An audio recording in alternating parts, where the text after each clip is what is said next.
Grief has a way of blinding you. You crave touch, laughter, company, anything to remind you that you're still alive. That's how it began for Amanda. Amanda, a widow at 36, used to believe some pain would never leave. She knew the weight of an empty house, the echo of a missing voice, and the cold side of the bed that never warmed again. Amanda loves arts. She'd drown her sadness by visiting art galleries. But fate sent her Victor, a handsome, well-spoken art dealer who sweeps her off her feet. He was the man you meet when you stop looking, a charming smile at the corner art gallery, a gentle laugh over shared coffee, Victor brushing hair from Amanda's face, a lingering touch on her arm, then Victor standing at her door, late at night, eyes smoldering, and a kiss that made the walls of grief feel less suffocating, less permanent. Victor made her believe she could live again. He was perfect. Too perfect. But Amanda wasn't ready to see the cracks. And Mrs. Crane, her neighbor next door, seemed so kind, so thoughtful. Amanda thought maybe, just maybe, life was giving her a second chance. Mrs. Crane, sweet old woman, always dropping off muffins, lending Amanda flowers from her garden. Amanda never suspected the old woman knew too much, or that her smile hid something far more dangerous than Victor's charm. Then cracks appear. Amanda's savings account starts draining, Victor says with a kiss. Love, it's just temporary. It's tied to my business, okay? Then, some late-night calls. Hushed. Rushed. That Victor brushed off. Just business, love. Go back to bed. Then, strange figures lurk near Amanda's house at night. Mrs. Crane keeps accidentally popping in, asking strange question, neighborly visit, and Mrs. Crane smiling as always. He's quite the charmer, isn't he, dear? But you mustn't lose yourself. That's how they get you, you know. When Amanda gets worried about her bank accounts, Mrs. Crane distracts her. Here, have some tea, dear. Don't let money troubles steal your joy. Amanda laughed it off at first. Of course she trusted Victor.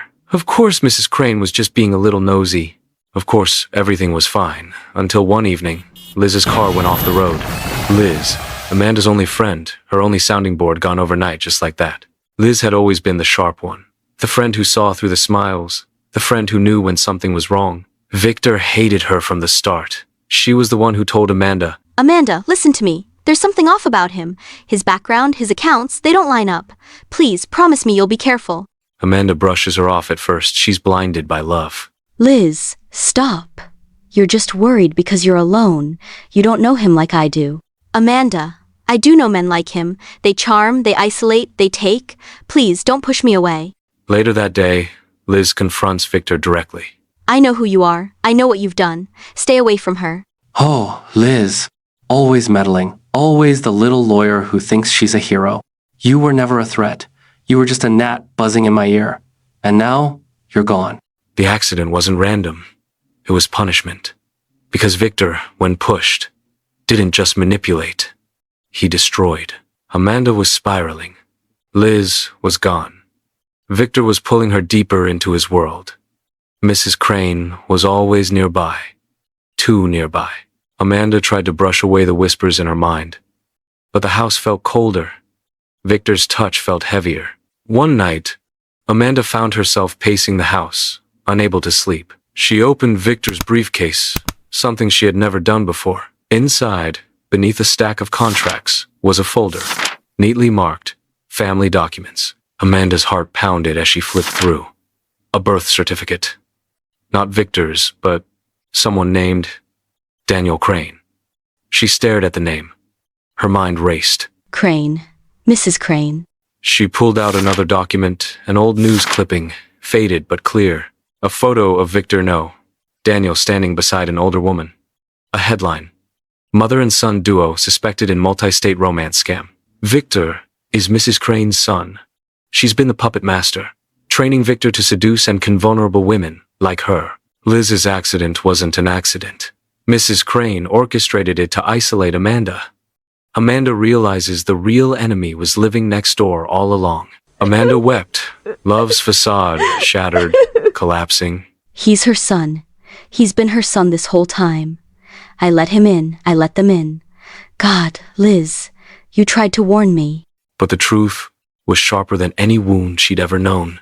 And in that moment, Amanda made her choice. I gave you my heart.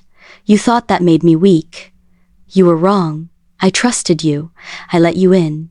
And now, I'll be the one to end it. She gathered the evidence. She called the police. She waited. Amanda set the stage. She waited in the dark, phone recording tucked under the table, the police on standby. Then, Victor walked in, smiling like always. Mrs. Crane followed later, carrying her usual basket of muffins, the perfect, sweet disguise. I know the truth. Why did you do this? Why me and Liz? I know the crash wasn't random. Her brakes were cut. Victor, cold smile, mask slipping. Because you were easy. Because you wanted to believe in love and your nosy friend. She should have stayed in her lane. I gave you what you wanted. Attention, affection, hope. You gave me everything else. You think this is love? This is business. Then, a cruel laughter. Oh dear, you were never special. You were just one of many.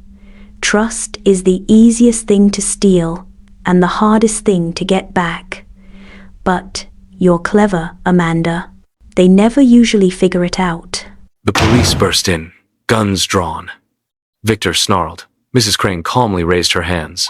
Amanda stood frozen, watching the people she loved trusted, or thought she loved, dragged away in cuffs. As they passed Amanda, Mrs. Crane leaned in, her voice soft as silk. Mrs. Crane, whispering. You think this ends with us? There are others. There will always be others. Amanda watched the police cars fade into the night. She was alone again. But this time, she wasn't broken. She wasn't a victim. She was a survivor. Amanda walked inside. She locked every door. She burned every photo. And she sat in the dark, whispering to herself. Never again. Never again. In the quiet streets of this town, behind every friendly smile, every gentle knock on the door, every good morning wave, someone is always watching. There are no guarantees in the quiet suburbs. No promises in the smiles of neighbors. No safe hands in the touch of a lover. There is only you and how far you'll go to survive. If this hits a nerve, subscribe to Hidden Truth Stories.